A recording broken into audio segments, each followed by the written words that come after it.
Students, জ্ঞানজ্যোতি coaching সেন্টারের পক্ষ থেকে তোমাদের আরেকবার স্বাগত জানাই। আমি রাজীব স্যার এবং আজকে আমরা আলোচনা করব বিকেইউ ইউনিভার্সিটির আন্ডারে তোমরা যারা পলিটিক্যাল সায়েন্স নিয়ে 6th সেমিস্টারের জন্য পড়াশোনা করছো তাদের মেজর পেপার 13-এর যে টপিকটা আজকে আমরা নিয়ে এসেছি সেটা হলো কৌটিল্যের অর্থশাস্ত্র এবং সপ্তাঙ্গ তত্ত্ব। ঠিক আছে, তো কৌটিল্যের অর্থশাস্ত্রের মধ্যে সপ্তাঙ্গ তত্ত্বটি কী সেটা নিয়ে আজকে আমরা আলোচনা করব। আচ্ছা, ভিডিওটি শুরু করার আগে তোমরা যারা আমাদের চ্যানেলে প্রথম এসেছো বা এখনও আমাদের চ্যানেলটিকে সাবস্ক্রাইব করনি তারা অবশ্যই চ্যানেলটিকে সাবস্ক্রাইব করো এবং পাশে থাকা বেল আইকনটিকে ক্লিক করে দিও যাতে আমাদের পরবর্তী ভিডিও নোটিফিকেশান তোমরা খুব সহজেই পেয়ে যেতে পারো। এছাড়া তোমরা যারা অনলাইনে আমাদের সাথে যুক্ত হতে চাও এবং আমাদের থেকে কোর্স পারচেস করতে চাও তারা অবশ্যই স্ক্রিনে যে দুটো ফোন নাম্বার দেখতে পাচ্ছ এই দুটো ফোন নাম্বারে আমাদের সাথে সরাসরি যোগাযোগ করে নিতে পারবে। অনলাইনে যেই সমস্ত সুযোগ সুবিধাগুলো আমরা তোমাদের জন্য রেখেছি তোমরা এখানে পেয়ে যাবে live classes, recorded classes, high quality notes এবং 100% কমন সাজেশন। মেজর স্টুডেন্টদের জন্য পুরো সেমিস্টারের কোর্স ফি রাখা হয়েছে অল সাবজেক্টে শুধুমাত্র 1199 এবং মাইনর স্টুডেন্টদের জন্য পুরো সেমিস্টারের কোর্স ফি অল সাবজেক্টের জন্য করা হয়েছে শুধুমাত্র 699। এছাড়া গুগল প্লে স্টোরে আমাদের একটা অ্যাপ্লিকেশন রয়েছে যেই অ্যাপ্লিকেশনটার নাম হলো পিস্টিকল এডুকেশন। তো এই অ্যাপ্লিকেশনটা ডাউনলোড করেও তোমরা আমাদের সাথে যুক্ত হতে পারো এবং অ্যাপ্লিকেশনে থাকা যে বিভিন্ন কোর্সগুলো রয়েছে সেগুলোর অ্যাক্সেস গ্রহণ করতে পারো। আর এই মুহূর্তে তোমাদের সকলের জন্য একটা স্পেশাল অফার চলছে আমাদের এখানে, যেটা হলো শুধুমাত্র 99 রুপিজে রেজিস্ট্রেশনের মাধ্যমে তোমরা আমাদের এখানে পেয়ে যাবে মেজর বা মাইনর যে কোনো কোর্স পারচেসে পুরোপুরি 50% অফ। ঠিক আছে, তো এই সুবিধাটা নেওয়ার জন্য আমাদের যে অফিসিয়াল নাম্বার আছে তো এই অফিসিয়াল নাম্বারে তোমরা যোগাযোগ করে নিতে পারবে। আচ্ছা, তো চলো এবার তোমাদের যে মেন টপিক যেটা হলো কৌটিল্যের অর্থশাস্ত্রের মধ্যে যেটা সপ্তাঙ্গ তত্ত্ব সেটা নিয়ে আলোচনা করা যায়। আচ্ছা, তো দেখো, প্রাচীন ভারতের রাষ্ট্রবিজ্ঞান, অর্থনীতি এবং কূটনীতির এক অনন্য অঙ্কন হলো যে কৌটিল্যের অর্থশাস্ত্র। ঠিক আছে, রাজনীতি, কূটনীতি এবং অর্থনীতি এই তিনটার সংমিশ্রণে কৌটিল্য যে শাস্ত্রটি গ্রন্থটি লিখেছিলেন সেটাকে আমরা অর্থশাস্ত্র বলে থাকি।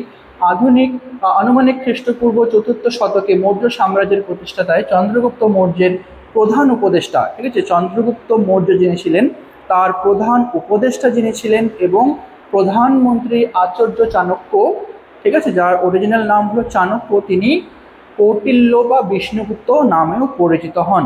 ঠিক আছে, তিনি এই কালজয়ী গ্রন্থটি রচনা করেন। ঠিক আছে, অর্থশাস্ত্র যেই গ্রন্থটা তিনি কিন্তু রচনা করেন। আচ্ছা, তো এই অর্থশাস্ত্রের মধ্যে একটা তত্ত্ব আমরা এখন আলোচনা করব যেটা হলো সপ্তাঙ্গ তত্ত্ব। তো এটা কি দেখে নেওয়া যাক।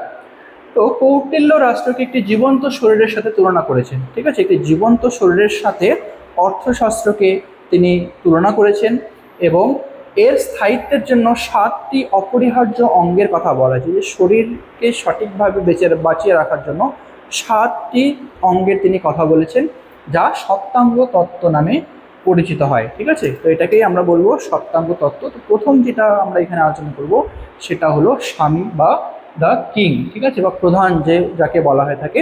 তো স্বামী এখানে কি বলা হয়েছে, রাষ্ট্রের প্রধান বা রাজা। ঠিক আছে, স্বামী বলতে এখানে বোঝানো হয়েছে যে সেই রাষ্ট্রের প্রধান বা রাজা যিনি তাকে এখানে দ্য কিং বলে অভিহিত করা হয়েছে। তাকে অবশ্যই দূরদর্শী, আত্মসংযমী এবং প্রজাবৎসল হতে হবে। তিনি হলেন শরীরের মস্তক। ঠিক আছে, যে রাজা তাকে অবশ্যই শক্তিশালী হতে হবে, তাকে অবশ্যই দূরদর্শী হতে হবে এবং তিনি কিন্তু পুরো শরীরের মস্তক, তিনি সমস্ত কিছুকে এখানে কন্ট্রোল করে থাকেন। ঠিক আছে, দ্বিতীয় নম্বরে যেটা রয়েছে সেটা হলো অমাত্য। অমাত্য বা আমরা এখানে মন্ত্রী হিসেবে বলতে পারি বা মিনিস্টার। ঠিক আছে, তো দেখো, মন্ত্রী বা উচ্চ পদস্থ আমলাদের এখানে অমাত্য বলে অভিহিত করা হয়েছে। রাজার প্রশাসনিক কাজের প্রধান সহায়তাকারী। ঠিক আছে, রাজার যতগুলো প্রশাসনিক কাজ রয়েছে সেই প্রশাসনিক কাজে রাজাকে যে সহায়তা করে থাকে তাকেই এখানে মন্ত্রী বা অমাত্য বলা হয়েছে। এরা হলেন রাষ্ট্রের চক্ষু। এদের মাধ্যমেই হচ্ছে রাজা সমস্ত রাষ্ট্রটিকে দেখতে পায়। মানে ওরা যেইভাবে রাজাকে ডিসক্রাইব করবে সেটাই সেইভাবেই রাজা কিন্তু তার নীতি নির্ধারণগুলোকে জনসাধারণের উপরে সেটা প্রকাশ করবে। নেক্সট হলো জনপদ বা টেরিটরি অ্যান্ড পপুলেশন। যেটা হলো নির্দিষ্ট ভূখণ্ড এবং উৎপাদনশীলতা প্রজা, যে নির্দিষ্ট ভূখণ্ডের মধ্যে যত প্রজারা বসবাস করে সমস্ত প্রজাদেরকে নিয়ে এখানে জনপদ গঠন হয়ে থাকে। এটি রাষ্ট্রের জঙ্ঘা বা পা, ঠিক আছে, এটাকে বলা হয় রাষ্ট্রের পা, যার মাধ্যমেই রাষ্ট্র ধীরে ধীরে অগ্রসর হতে পারে বা ধীরে ধীরে তার উন্নতি ঘটে।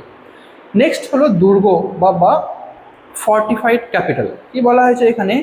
সুরক্ষিত রাজধানী বা কেল্লা। এখানে সুরক্ষিত রাজধানী বা কেল্লাকে দুর্গ হিসেবে তিনি ব্যাখ্যা করেছেন।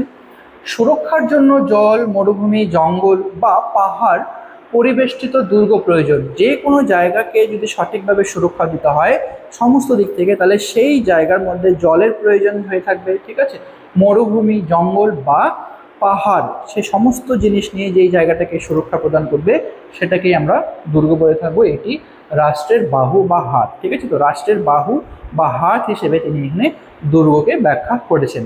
5 নম্বরে যেটা রয়েছে সেটা হলো কোষ। কোষ বলতে এখানে বোঝানো হয়েছে ট্রেজারি, বা যেখানে হচ্ছে রাজ্যের সমস্ত ধন সম্পত্তি যেখানে সেভ করে রাখা হয়ে থাকে, ঠিক আছে। স্থায়ী এবং সমৃদ্ধ অর্থনৈতিক ভাণ্ডার, ঠিক আছে, যেটা স্থায়ী এবং যেটা হচ্ছে অর্থনৈতিক ভাণ্ডার, যেখানে সমস্ত অর্থ সম্পত্তি রাখা হয়ে থাকে সেটাকে এখানে কোষ বলে অভিহিত করা হয়েছে। কর আদায়ের মাধ্যমে কোষাগার সর্বদা পূর্ণ রাখা উচিত, ঠিক আছে। রাজ্যের মধ্যে কর আদায়ের মাধ্যমে যেন সেই কোষটা সর্বদা পূর্ণ থাকে, কারণ কোষ ছাড়া সেনাবাহিনী পরিচালনা অসম্ভব। এটি রাষ্ট্রের হলো মুখ। যে কোনো বড় ধরনের সেনাবাহিনী বা প্রজাদেরকে সঠিকভাবে পরিচালনা করার জন্য অর্থের প্রয়োজন, আর এই অর্থের প্রয়োজন বা এটাকে যাতে কখনো ঘাটতি না হয় তার জন্য সুনির্দিষ্ট পরিমাণে বা সুনির্দিষ্ট উপায়ে প্রজাদের মধ্যে কর আদায়ের মাধ্যমে এই কোষের যে অর্থের যোগান সেটাকে যেন সবসময় একই রাখা হয়ে থাকে। নেক্সট যেটা রয়েছে 6 নম্বরে, যেটা হলো দণ্ড বা বল।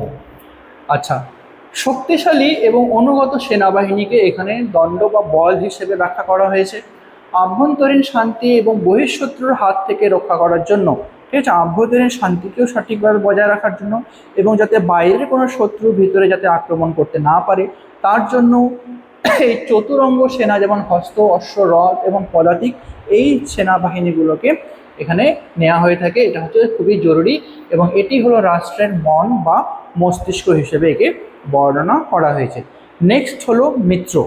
মিত্র বলতে এখানে বোঝানো হয়েছে বিশ্বস্ত এবং নির্ভরযোগ্য প্রতিবেশী বন্ধু রাষ্ট্র, ঠিক আছে। বিশ্বস্ত এমন প্রতিবেশী রাষ্ট্র যার উপরে বিশ্বাস করা যাবে এবং যেটা হলো নির্ভরযোগ্য, এমন ধরনের রাষ্ট্রকে এখানে মিত্র হিসেবে বা ব্যাখ্যা করা হয়েছে।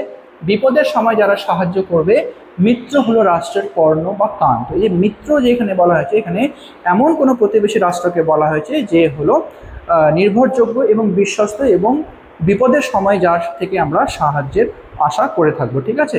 তো এটাকে এইখানেই একে মিত্র বলে অভিহিত করা হয়েছে। তো এটাই ছিল আজকে তোমাদের আলোচনার বিষয়। ভিডিওটি যদি ভালো লেগে থাকে তাহলে অবশ্যই লাইক আর কমেন্ট করো। দেখা হবে পরবর্তী ভিডিওতে নতুন কোনো টপিক নিয়ে। ততক্ষণ পর্যন্ত ভালো থেকো, সুস্থ থেকো।